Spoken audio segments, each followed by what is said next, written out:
کر رہے گا پھر آپ آئیے. دیکھیے سب سے پہلے چادر بچھائی جاتی ہے. اس چادر کا سب سے پہلے بچھانے کا مطلب یہی ہوتا ہے کہ جب ہم یعنی گویا جنازے کو اٹھائیں تو اس کی بے ادبی نہ ہو, اس کو اذیت نہ ہو, لہذا جو پارچہ جو کپڑا جیسے جہاں پر ہے ویسے ہی ہو سکے. اور اس چادر کے بعد پھر لنگی بچھائی جاتی ہے. چادر لمبی ہوگی کیونکہ جنازے کو اس طرح لٹانا ہے. لنگی کے پھلڑ اس طریقے سے ہوں گے تاکہ اس کے بعد جو ہے لنگی کے بعد کرتا ہوتا ہے. سب سے اوپر پھر کرتا ہوگا, کرتے کے نیچے چادر ہوگی. یعنی خود بچھانا کپڑوں کا 3 ٹکڑے واجب ہے. سب سے یاد رکھے گا 3 ٹکڑے واجب ہیں کفن میں. مستحبات ہم بیان نہیں کر رہے, 3 ٹکڑے واجب ہیں.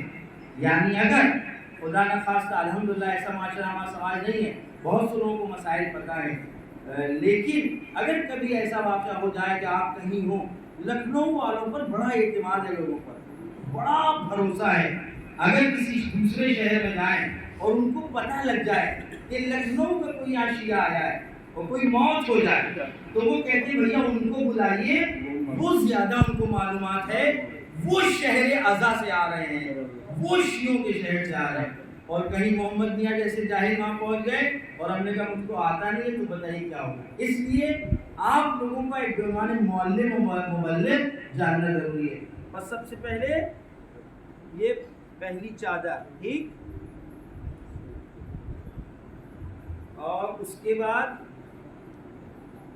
یہ لنگی, ٹھیک, اور اس کے بعد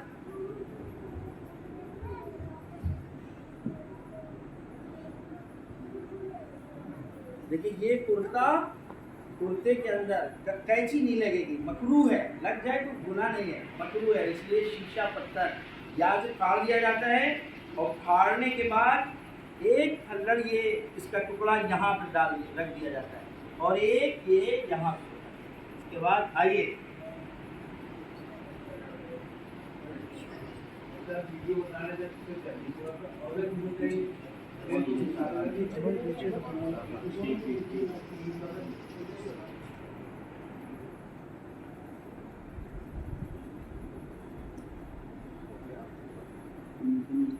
یہ دیکھیے کرتا ہوگا. یہ کرتا اوپر اور نیچے دونوں سے یعنی گھٹنوں کے نیچے لنگی بھی ہوگی, گھٹنوں کے نیچے یہ کرتا بھی ہوگا. ایک یاد رکھیے گا, توضیح المسائل میں جب آپ جائیے گا, یہ بہت بڑا مسئلہ ہے جو مولویوں کے درمیان جب ہوا تو ان میں بحث ہو رہی تھی. تو اس میں یہ لکھا ہے کہ گھٹنے کی کرتے کی لمبائی گھٹنوں تک ہو. تو بعض لوگ جو غسل کفن 30 سال سے دے رہے تھے, انہوں نے خود میرے سامنے اقرار کیا ہے کہ مولانا صاحب میں جب کرتا بناتا تھا تو پیچھے سے یہاں رکھتا تھا اور آگے سے رکھتا تھا گھٹنوں تک. کیونکہ توضیح مسائل میں ہے کرتے کی لمبائی گھٹنوں تک ہو. تو ہم نے آپ ان سے یہ کہا کہ توضیح مسائل کا جملہ صحیح ہے, لیکن شبو یہاں بیٹھے میں درزی, میں ان سے کہوں کہ میرا کرتا گھٹنوں تک ہو اور اگر یہ آگے سے یہاں تک کرے اور پیچھے سے یہاں, تو کیسا لگے گا؟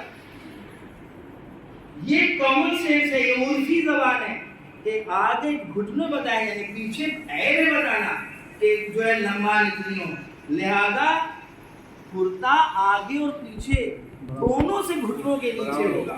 تو انہوں نے کہا مولانا صاحب ہم تو 30 سال سے ایسے ہی کفن پھاڑ رہے تھے. یہ یاد رکھیے گا. بس یہ کرتا ہو گیا.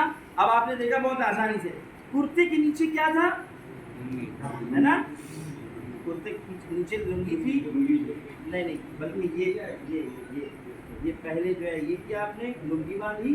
لنگی بھی ناف کے اوپر سے ہوگی, گھٹنے کے نیچے آپ نے باندھی. اس کے بعد اب یہ کرتا لنگی کے اوپر سے آ گیا. جب یہ آ گیا اب آپ نے جو ہے باقاعدہ چادر اتنی بڑی ہوگی جب آپ لپیٹیں تو باقاعدہ جنازہ محترم مومن کا پوری طرح چھپ جائے. اور اس کے بعد آپ نے اس طرح لپیٹنے کے بعد پھر وہ ڈوریاں باندھی جاتی ہیں تاکہ گرا نہ لگے.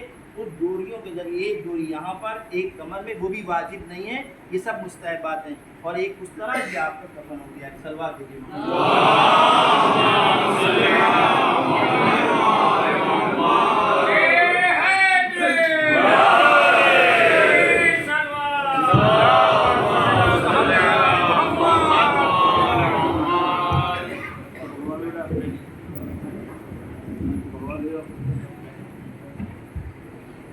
ادھر ہے جگہ پہ